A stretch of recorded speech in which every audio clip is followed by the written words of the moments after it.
Hello, welcome. So, video thumbnails, right? Thumbnails. Tiny. Tiny little things, right? And they may be very small, but they have the ability to either give a good or bad first impression to your potential audience, which is key to their decision whether or not to click on your video or pass on by. And this applies to your live videos, your live streaming, or your recorded videos. So, like it or not, they are too important to ignore, and so that's why we're talking about them tonight. Come join the party.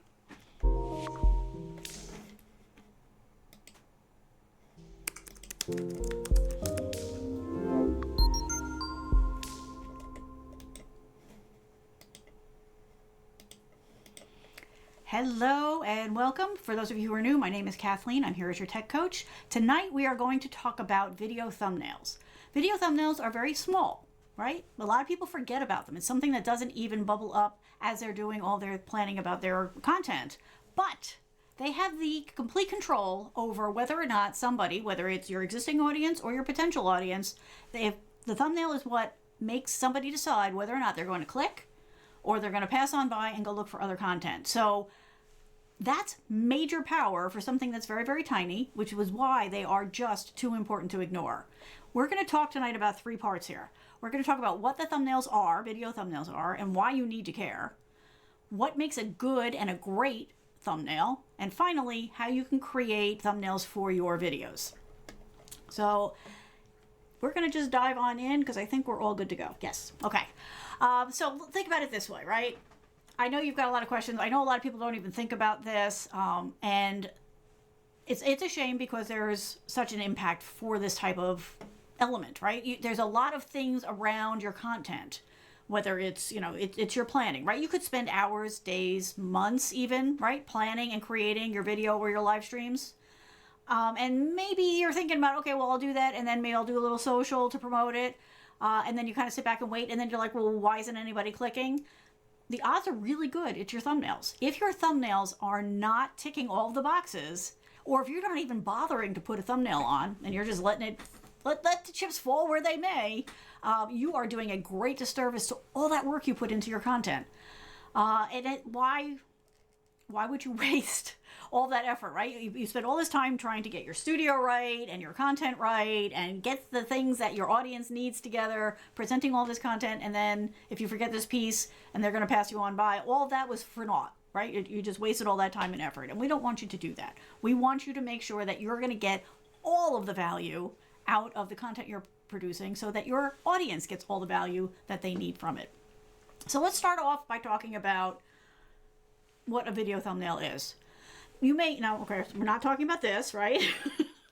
A lot of people, when they hear thumbnail, they only think about, photography, right? Because maybe, like if you've had professional photography done and you get the contact sheet back and there's all little pictures, those are generally referred to as thumbnails for folks. It's the same concept that comes across here, but of course, not completely the same. So those are all of the little pictures, right? It's usually, it's a still image that represent your video, what the content is in your video. And it's what your potential viewer is going to see on whatever platform they're looking at. So it doesn't matter where you're sending your content, whether you're a Twitch person or Mixer or YouTube or Facebook, it doesn't matter. Whatever platform you're on, the thumbnail is the thing that people are going to see before they come into your content and where all the decisions are going to be made. Why do you care? Well, you want an audience, okay? So that's sort of important. You want to make sure that you are doing everything you can to make it clear to your audience that, hey, you're here. Hey, I'm here. I've got content for you, and make it so that it's super easy for them to recognize you, recognize the content, and decide that, oh, yes, this is the one I'm looking for. This is one I want to click on. Just for little numbers, right? I love my data. So the latest reports from YouTube, right? All the platforms put out analytics. You can go and check it yourself. But the last report I saw from YouTube said that 90% of the best performing videos have custom thumbnails. I'm going to let that just sit. 90%, okay? So this is super important, and it does bring out another part of this puzzle here, and that is there's two types of thumbnails, okay? There's the ones that you just let happen. You let the platform pick a random picture, and that's what goes up there. And custom thumbnails, where you control what is on there, how it's presented, what people are going to see. Do I need to say that custom is the way to go, right? So that I'm assuming is pretty obvious, but let's just think about it here for a second, right? If you don't do a custom thumbnail, what's going to happen? You're going to have some weird picture, usually like the worst possible picture of you in your content, or some random, thing as you were switching cameras or whatever. 9 times out of 10, if you let the platform pick it, it's going to be something weird and useless and not something that anybody's going to react to except maybe to giggle as they go by it. So a carefully thought out thumbnail won't just entice people to click on your video, okay, but it's also going to understand if the video that they're about to watch aligns with the goals that they're trying to achieve, right? Most people are going to find our content by doing a search, right? They're looking for information, they're looking for education, they're looking for answers. So that's one of the things you need to make sure that your thumbnail is doing, is that it is telling people, yes, this is what we're going to talk about, this is the information I'm providing, this is going to match to your goals. It's going to also provide context around the topic, right? Through your thumbnail, you can communicate things like depth, tone, personality, right? I mean, from one image, but when you really start to think about this and you start to look at thumbnails with a critical eye, you start to realize that that's exactly what's happening, right? The way that things are presented, the way they are put together, the way the custom ones are built, tell you a lot about the streamer, the content, the channel, before, and if it's something you've never even checked out before, you're still picking up on all of that information. If it is somebody that you have seen before, you're going to recognize it, right? Because you're going to recognize their style, their tone, all that kind of good stuff. The reality of thumbnails is it ends up with you getting viewers who stick around longer. Now, that may sound like a big ask from a still image, but think it through from a user perspective, right? So if somebody is going to the internet and they're searching and they get a set of results back, they're like, okay, I want to figure out, how to program my new phone. Okay. And if that's the kind of content you're doing, they're more likely to watch your entire video if they've done the search, they saw your thumbnail communicated to them that is the information you were providing, and then they get into your video and you follow through by providing that information. That's the chain of events that leads to that long watch time. And let's face it, every platform is looking for the streamers who are able to get their audience to click and then stick around for the video. So when I say that having a good or great thumbnail retains your viewers longer, it may sound like a stretch, but when you really think about it in context, it totally makes sense. And it also entices people to maybe share, your content, because it is, again, it's a positive kind of thing where people like to be seen as thought leaders, as a trusted resource for content. And by making your thumbnail communicate all that information, if somebody is inclined to share your content, and your thumbnail is good, that's now increased the odds that they're going to share it, because they have confidence that when they share it with whoever they're sending it to, friends, family, co-workers, they're going to look good because your thumbnail looks good and says everything that it needs to say to people. If nothing else, think about your thumbnail this way, okay? Thumbnails are kind of like billboards or book covers or store window displays, right? Thumbnails are the thing to make people, to grab people's attention, right? And then invite them in. That's the end goal of your thumbnails. All right, so now that we've talked about, how your thumbnails have such a difficult task, right? Why your thumbnails are carrying the weight of the world, essentially. We are going to now talk about what you need to do. What makes a good thumbnail? Whoops, let's not do that. Oh, I'm sorry, Murphy, did I? All right, hang on. I'm sorry. We have to take a 2-second break here while I give the boy his treat, because he's sitting here being such a good boy. There you go, Murphy man. Okay. I just caught it out of the corner of my eye. He's doing the whole, I'm a good boy, why don't I have my treat yet? Okay. I don't like to torment him. It's not fair. All right. So, yes, you can count on your platform to just throw up any random image. As a matter of fact, here, let me just for example's sake here, this one. So, this is what you're fighting with here, right? So when you look at all of this, right? And, this is typically what you see, right? And if you think about yourself, right, this is what you see when you go and search. So whether you're searching for, entertainment or information or whatever, there's a lot, right? Whatever you look at, whatever search results you're looking at, whether you're looking at Netflix or Amazon Fire, YouTube TV, YouTube, Facebook, wherever you're consuming your videos, there's a lot. Everybody here is fighting for your attention. And right away, even at this small view, there's certain ones that kind of grab your attention, right? The thing is, different ones are going to grab different people's attention depending on who you are, what you're interested in, that type of thing. So while you may be like, oh my God, this is overwhelming, there are subtle things that are happening here, whether it's the ratio of text to image or what's in the image or what's in the text, that is making people make the decision, even when they're just scanning, right? A lot of this stuff is happening on an almost subconscious level because we all have things that we're interested in, and so we are more prone to react to those kinds of imagery or words that refer to it from that kind of way. So just so you know, like, this is what we're all up against when we do this, and this is why it's so important to come up with a look and a style for your videos, to use custom thumbnails for your videos so that they will stand out when everybody is looking for you in this type of a situation. Make sense? We're doing good here? Okay, so let's keep going here. Right, okay, so we talked about how thumbnails have a difficult task, right? Not only are they trying to draw eyes, like you just saw, okay, but you're also trying to encourage action, right? You want the click-through. And it's really important that those click-throughs match the viewer expectations. So the very first thing we need to talk about here is don't lie, right? Don't mislead. Don't, what do they call it? Bait and switch, right? Don't sell one thing and then provide another. These are bad things. You want to make sure that you stay on that chain of events of, I'm looking for something. Okay, it looks like you might be doing something, and then you provide that something. If you stick to that, then you will be more successful. Sorry, everything just flashed here. Okay, there we go. So this is why a random freeze frame from a video doesn't work, right? They're usually blurry. They're usually a really poor representation of you and your content. They're completely random, right? And they're always going to catch you at your most unflattering moment. I can guarantee that. When you start to do this and you compare, like, a lot of times the different tools that we'll talk about in the next section will, give you ones to pick from. They're like, hey, here's some suggestions for your thumbnail.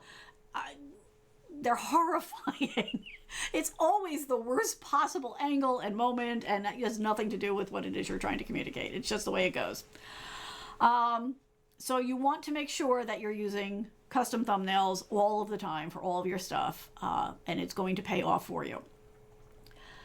Okay, what are the goals for your thumbnail? First and foremost, you want your viewer to click through to your video, right? That is the job of your thumbnail. Your thumbnail is to catch their attention and say, yep, that's what I want. Let's go watch this video. But it also needs to accurately represent the core topic of the video, okay? It needs to look great, not just good, but great, on any device and size screen, okay? So now, again, you've got to think about this. Some people will be looking at it on this, or, something even smaller, because this is a large one. They may be looking at it on a tablet or a Chromebook. They could be looking at it on a desktop, right? Maybe they've got a 16-inch monitor, maybe they've got a 40-inch monitor. Maybe they're surfing on their TV, right? That could be gigantic. That could be 70 plus inches. Whatever thumbnail you're presenting needs to hold up across that whole spectrum. Not easy, but don't panic. We can get you there. It'll be all right. And you want to make sure that your thumbnail is representing your brand and your visual identity. So we're talking about your colors, your fonts, your face maybe. We'll talk about that more in a minute. But you do want it to be recognizable in a whole as your content, so that when people are, let's go back to this for a second, when people are faced with this, your stuff will stick out, right? Okay, so whatever the A9 is there, that's the one that keeps catching my eye right now. If that is your branding, that's going to stand out against all of the others, right? But if you are, I think that's Mr. Rogers. Yes, if you're a Mr. Rogers fan, then Mr. Rogers is going to grab your attention, and that's what's going to come up. But again, make sure that you are staying true to your content. Do not show a Mr. Rogers video, and then get into something about customizing motorcycles, okay? Because that is not a direct connection, unless somehow you've got a connection to Mr. Rogers and motorcycles, in which case go for it. But you want to be truthful in the communication that you're doing here with the video, okay? Wow, you went through that treat really fast. So, sorry, let me switch back. Sorry, I got to keep the boy happy here. All right, go. He's very bored in here. Okay. So, yes, we covered all that. So what are the elements that make up a great thumbnail? Okay, you want clear, vibrant, high-quality images. Okay, now you may say, well, that's silly, for this, but it is crucial as you get bigger. And it will scale for the smaller devices, so you'll be okay. But you want to make sure clear, vibrant, high-quality, very easy to distinguish from the sea of other thumbnails that it will be surrounded by. You want an easy to read and scan font. Now, what does that mean? When people are scanning content, or when they're scanning content, anything presented on a web page, they're not reading at first. On the first pass of their eyes, which takes seconds, their brain is looking for patterns, okay? And then those patterns are being interpreted, and then that interpretation is what leads the brain to say, focus on this one, focus on that one, focus on this one. In that focus moment, that's when they're reading.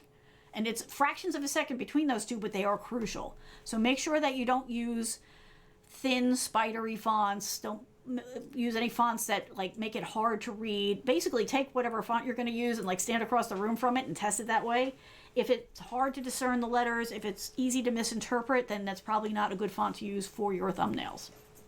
You want your thumbnails to be colorful and eye-catching, but not gaudy or tacky, unless that ties into your brand, which it may. There's nothing wrong with gaudy or tacky. A lot of people see that as a negative, but that's not really a negative. What we're saying here is you want to make sure that you're communicating, again, the right vibe, right? So if, just as an example, let's say that you're a high-end boutique, right? And you're doing live streams about your new products coming in, or how-tos on how to use them. Well, then maybe you don't want to use, fonts and images that are overly cartoony or more on the childlike scale of things, right? Whereas if you are doing things for children, then you're not going to maybe want to use things that are super dark and heavy, right? So you need to make sure that the tone of your images, your colors, your fonts match who you are targeting and what your content is. Now let's talk about the face thing, because faces, when you read most of the recommendations about thumbnails, most of the recommendations are put a face in it, make sure that it's, eye-catching, make sure it's you, make sure that, there's a face because people are drawn to it, and those are all truth, right? I mean, these things are being said because of analytics and studies on human behavior and all that kind of stuff. But there is something to be said for being different, right? So again, when you're looking at the overall of all the thumbnails, if your content is coming up in a sea of faces, there is a case to be made. It is worth considering maybe not using a face. I'm not saying don't, I'm saying consider it. You want to run some searches for your content, your category of content, see what comes up, and then make good choices between the pieces that you do want to, the patterns that you do want to use, and maybe the ones where maybe you want to stand out a little bit different. It's just something to think about. You always want to balance out all the best practices with standing out and being your own. So go that, you got to walk that line yourself. You got to make those decisions based on you and your audience, but it is something to consider. Okay, and then the other thing, of course, is that you want to make sure that you are in 100% compliance with the platform's community guidelines, terms, whatever they consider it, right? There's always rules, and you need to make sure that you read those rules and that you constantly check up on those rules, because they do change all the time. So it's very, very important to make sure that you're staying in line with all of their requirements and recommendations, because you don't want to get blocked. The other question that always comes up when I talk to people about thumbnails is the sizes. I'm going to show you a way to not have to worry about that too much, but just as a general rule of thumb, somewhere around 1280 by 720 pixels with a 16:9 aspect ratio. If these words mean nothing to you, don't worry about it. Get your graphic designer to take care of it. The reality is every single platform wants to be unique, and every single platform is a little bit different on what they want. But if you go with those, that is sort of a general guideline, you'll be okay. And when we get into the next section of the tools that you can use and the different ways you can make them, I'll show you how you can make that life easier. But just as an example, so like YouTube's recommendation right now is 1280 by 720 and 16:9. Facebook's recommendation right now is 1200 630. Okay, because we have to be different. The reality is if you do for the biggest one and you're just smart about your borders, then it'll work on the ones that have it a little bit smaller and crop it down. So you'll be okay. All right, so I do just want to take a moment here to let you know that if you would like to know in advance what the topics are going to be on the show, you can join the mailing list, yourtechcoach.net/mailing list. I share all the information there about show content and other things that are going on. I do not sell it, so you don't have to worry. There's no advertisers that are going to come after you. This is simply a way for me to communicate to you what is coming up and what's being offered and all that kind of good stuff. So yourtechcoach.net/mailing list. If you like to get something for joining the mailing list, we can help you there too. A lot of people struggle with ideas for their content, so I put together an ebook that has 130 content ideas in it, and the other good part of it is a lot of those actually string together as themes, so you can actually put together a series for your content, which makes it much easier, I find, to come up with your content. So if you prefer to join mailing lists that way, go to yourtechcoach.net/content ideas, and that way you'll get the free ebook. Whatever works for you. All right, let's keep rocking and rolling here. Did that work? Yes, that worked. Okay. Sorry. So we're going to talk now about some tools. The reality is that you can do this for free or you can do it paid, like most things on the internet, right? The platforms, as I said, will do them for you if you don't create one, but that's generally not your optimal idea. Just for giggles, let's go take a look at the kind of things that they will bring up. This one and that one. Okay, so this is a previous video that I did, but I'm going to go in and show you. If you go down to thumbnail, so this is the Facebook view. So let me make this a little bigger for you. I just want to show you the horror shows that it picks as the recommended thumbnails. Okay, so this is the one that I built, but these are the ones it was recommending. Now, who would in their right mind click on a thumbnail out of all of the content out there with this, right? I mean, it doesn't tell you anything about the content. Maybe if somebody could read the captions, but that would be it. But it is just not what you want them to do. Okay, at least there it picked the ones that have the title underneath that I do. So that's basically when I do this. Okay, but a lot of people don't do lower thirds with their title in it, so it wouldn't be there. But this is just to show you, it's just not going to pick anything good. It's not going to communicate to your audience what your content is. So that's why I say you really just want to stay away from the automated thumbnail selecting. It's not going to help you. It's just not going to serve any purpose. So instead, actually I can show you right in this.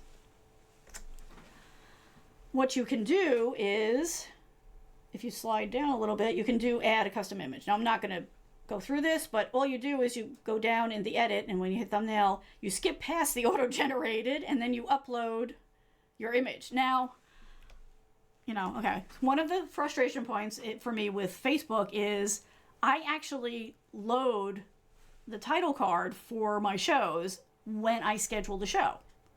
And so Facebook already has that. I don't know why it doesn't automatically use that, since I've already indicated that this is the image I want to use for this show. So what I have to do every single time is after the show, I have to come back in here to this edit view and I have to re-upload the image that I've already given them, and then tell it to use that as the thumbnail for this show. I don't know why. I don't know why they do that, but just keep in mind that yes, it's going to feel like a duplication of process. If you schedule your shows and you provide a thumbnail at that point, you're still going to have to in Facebook at the time I'm recording this. You're still going to have to go back after your show and re-upload that and re-specify that you want that to be your image. So I'm going to show you again where that is in case you're not aware. Make this a little smaller so you have the context. Okay, that's pretty good. So what you do is you just go into the edit video, okay, and it's going to start here.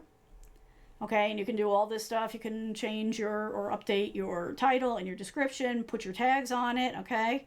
It's going to show you how your video started, but then you're going to come to thumbnail and you're going to come blow past auto-generated and come down to custom, do add, and put it up that way. You can also, if you do know that there's something in your video that you want to use, you can select the video frame.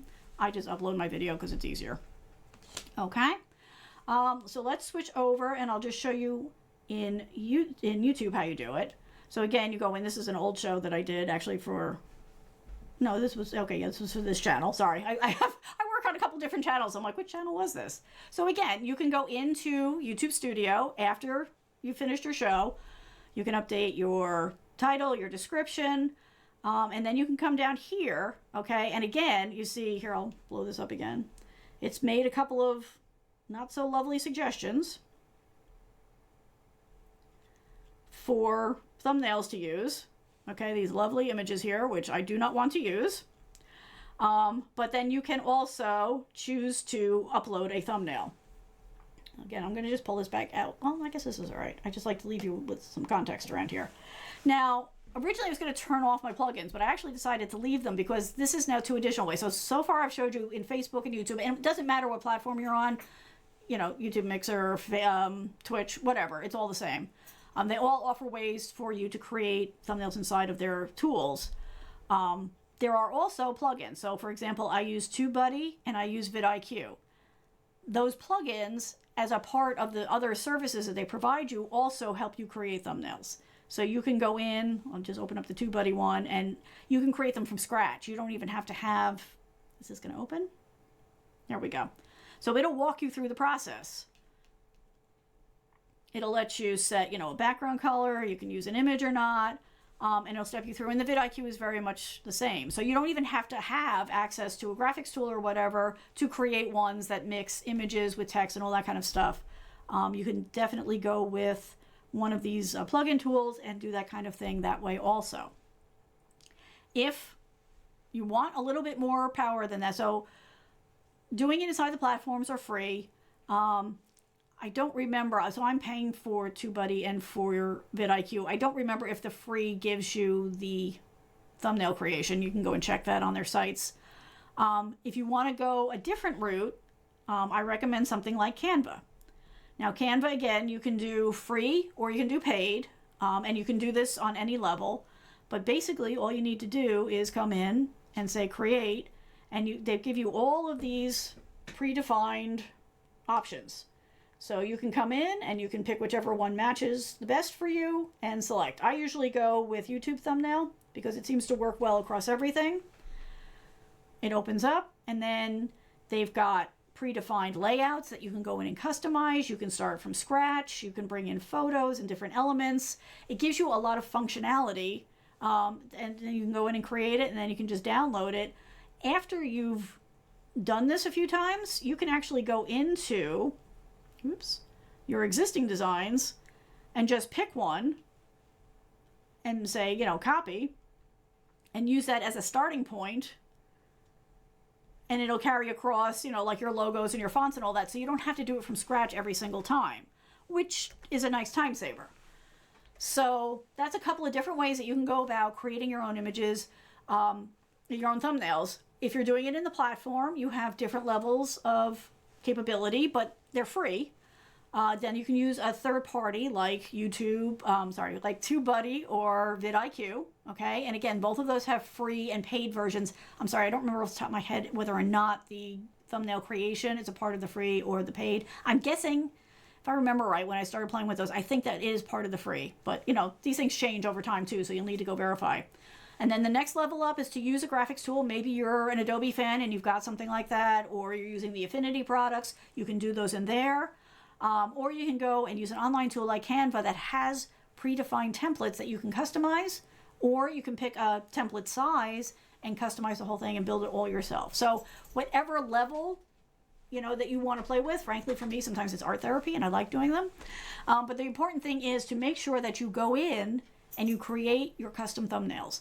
I do this as a part of my show prep, right? As I come up with the topics and the title and the descriptions, and I go around and I'm going to schedule it in all the places, and I'm going to work on my bullet points to cover when I'm talking to you folks. All of that, in that process there, I also create the thumbnail, and I also, because I use Canva, so I create the thumbnail image there, which is also the show card, which is how I promote it. And then for my social media posts, I take a variation of that and just resize it for things like Instagram and that kind of thing. So you can get a lot of traction out of the effort you put into that thumbnail, that your custom thumbnail. But the important thing here is to make sure that your focus when you are designing it is to communicate what the topic is for this particular video or live stream, that you are making it with really good imagery, right? Bright, sharp, high res.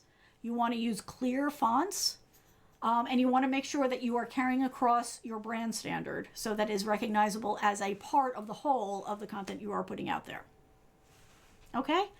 It is super important. It is one of these things that people can overlook because it doesn't feel important, because it is technically small, right? Thumbnails are small. But the important thing here is that you don't treat it as small just because physically it is, because it has a massive impact on whether or not you're going to get those clicks, especially with your new and potential audience. So this is why this is so important. This is why I wanted to focus the whole show on this. If you have any questions, any comments, if you want more information, feel free to reach out. YourTechCoach.net. There's a contact form there. I am perfectly happy to answer any questions you have. All I ask is that if you need a fast answer, you let me know so that I can respond to you right away and let me know how to respond back to you. Otherwise, I'm going to assume that it's okay if I just cover it on a future show. So I don't mind answering quickly, but just be very clear about, yes, I need to know this right away, or hey, if you could cover this in a future show, that's great. Both are good. And frankly, that's where a lot of the show topics come from. Once again, this particular show was because somebody was not happy with the results that they've been getting from their live streams particularly. And so we were having a conversation. I looked at, a bunch of their things, and it turned out that they were letting the platform pick their thumbnails. So that's exactly where the show topic came from. So I'm not kidding when I say these things come from real life discussions with my clients or friends, or people who contact me and reach out with questions. So thank you so much. I hope everybody is doing well. If you would like to talk about this more, you can come join me. I'm going to be on Twitch in a little while, probably around 10:30. So it's twitch.tv/YourTechCoach. That's going to start off with a watch party of last week's show, which was on transitions. So if you missed that, you can come join that. And then we can talk about transitions and or thumbnails after that is finished. So come on over. It's fun. It's a whole different environment over there. As always, thank you. I am here every week, Thursdays, 8 p.m. Eastern Time, with a different topic. I hope that you will come and join us again. And as always, I appreciate the likes, the follows, the shares, the thumbs up, all the things on all the platforms. They really do make a difference and they really do help. Thank you, thank you. I hope everybody is feeling well, and I will see you soon. Bye.